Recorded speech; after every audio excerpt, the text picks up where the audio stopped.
Hi everyone, this is Kyle with kayDbait. I'm going to be doing a different kind of video today, not a debate video, but on a human rights video.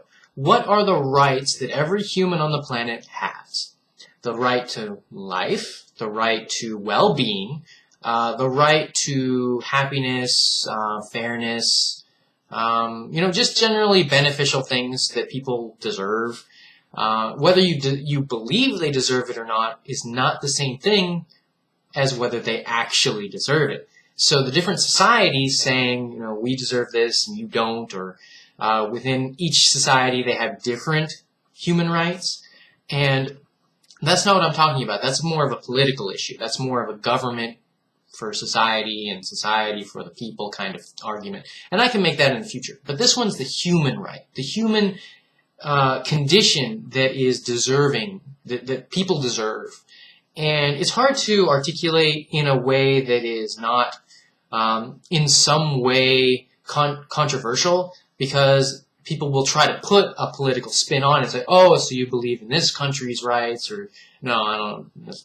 Freedom to believe what you want. Freedom to think what you want. Freedom to do what you want? Not quite. There are limitations to that particular one.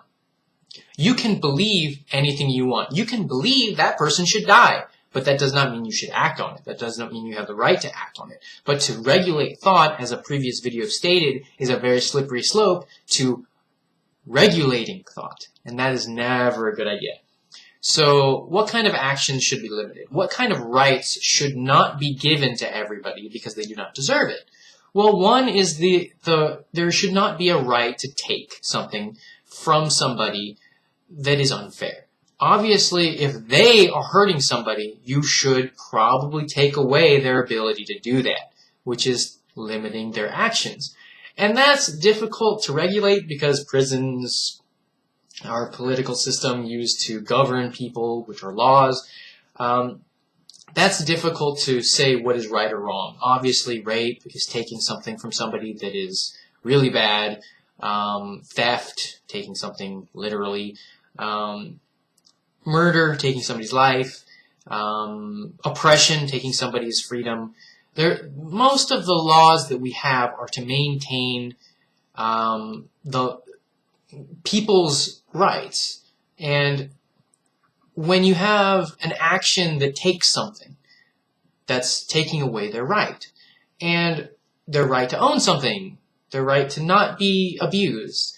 And I know I'm repeating myself a little bit, but it's a difficult subject to traverse, and I really should have made notes.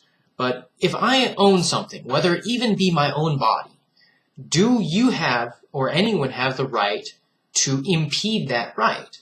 And you have to get into the situation. What in my body might affect others? And in that regard is the only time a law should be implemented that affects me personally, because my body or what I have might affect you. And I say might as a hopefully high probability before something impedes my right to have it. Now, you have gun control, abortion, inoculations, things like that that might affect other people. Your right to practice your own religion in the regard that it does not hurt other people is also a law in the United States. But gun control has been a major issue lately. And what is that? Well, it's a right to have a firearm to protect yourself and your loved ones and your country, because it's generally used for militia aspect, but that's kind of pushed away. So how can that affect other people? Well, you might shoot somebody. You might accidentally kill somebody. That might affect other people. That's why there are laws regulating stuff like that. And again, that's a political thing, because there are some countries that don't allow the public to have guns, and there's some countries that don't allow you to take away the right of the public to have guns. And the United States is in a really weird middle place, where we have an amendment that allows people to have a gun so that they can form a militia, so that they can protect the country, but then they're fighting for civil rights, which are the rights of the people to own guns, not for a militia, but for the self-protection of their families against criminals, such as the foreign entities, criminal entities and obviously the cartels and stuff that might come and try to hurt them, or just vigilantes or whatever. So that's a right that is not necessarily granted to all people in the world because it's situational. And that's the problem with a lot of the human right laws that we've made, is that they're not situational laws. They're very strict and they're very limiting, and you can't interpret them on an individual basis because you'd have to do that with every person on the planet, including the international ones. So you have these not equal laws across the globe, and then you have this idea that all moral law comes from one ideal, but then the laws are all different, and now you have people arguing over what is moral and what is not moral, and then what the basis of those moral things are, and then you get videos like this that are just rambling about this stuff that I can't cement in any way that hasn't been said before. All I'm doing is reiterating things you've heard before. And I apologize for that, and I feel that I should probably not post this video, but I will do so anyway, and I will do it because this topic is so confusing and so hard to pin down that you will probably not see a broad video that is any better than mine. Maybe stronger opinions or clearer ideas of why, but not any more answering of these questions. There is no way to properly answer what is the most basic moral freedoms, because you can say what you believe they are, and you can give arguments for or against, but you can't know. You cannot honestly know what should be allowed. And you can quote biblical teachings, you can quote laws, you can quote situations that have happened in the past for or against, but you cannot know. And I find that to be sad. I find that to be something that is very limiting in the human condition of, our belief systems. But we shouldn't make that divide us. We should not be able to, or not, shouldn't be able to, but we shouldn't do that. We shouldn't say, hey, I believe this, and because you disagree, I will fight you and hate you and judge you and all these things. And I'm a strong supporter of no one has the right to wrong someone. I don't know if I made that quote or not. I hope I did, though it would be sad if I did, because that's a really cool quote, I believe. No one has the right to wrong somebody, and we don't know how we might wrong somebody. You can wrong somebody just by looking at them. You can wrong somebody by saying hi to them, because it's something that they believe they were wronged in. But that's not necessarily what I'm talking about. What I'm talking about is their basic liberties. And not necessarily as an American standpoint either. I believe that liberty, like morality, is universal. It's an unknowable universal thing, but it's still universal in that everyone should have them regardless of political or national origin.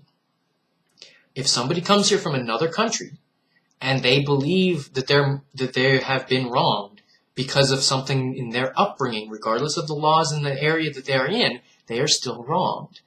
And I have seen reverse racism. I've seen reverse bigotry, where they say, stop being oppressed.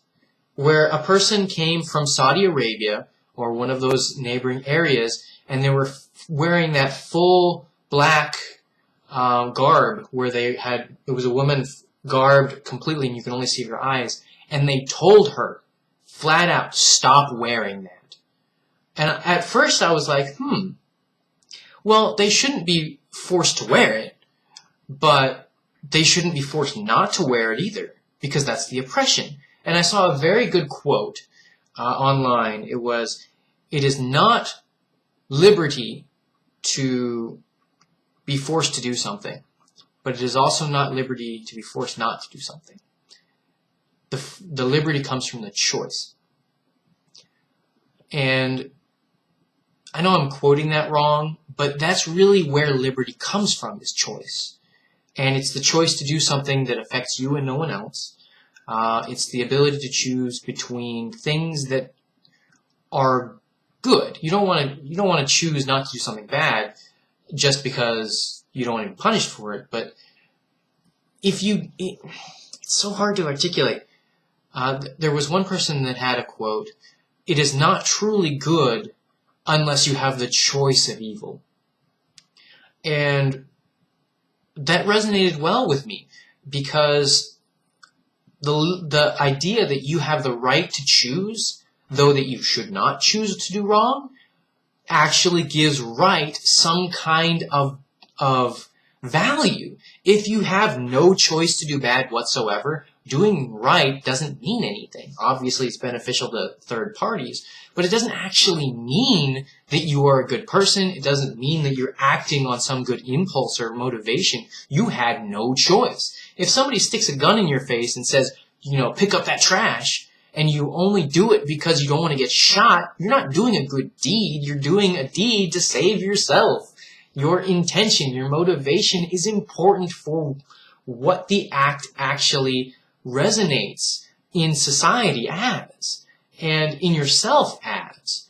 That's why I feel the fear of punishment to do a good deed is not any form of rehabilitation. It's not any form of beneficial progression in a person's morality. All they're doing is trying to avoid punishment. They're not trying to benefit. They're just doing it as a byproduct.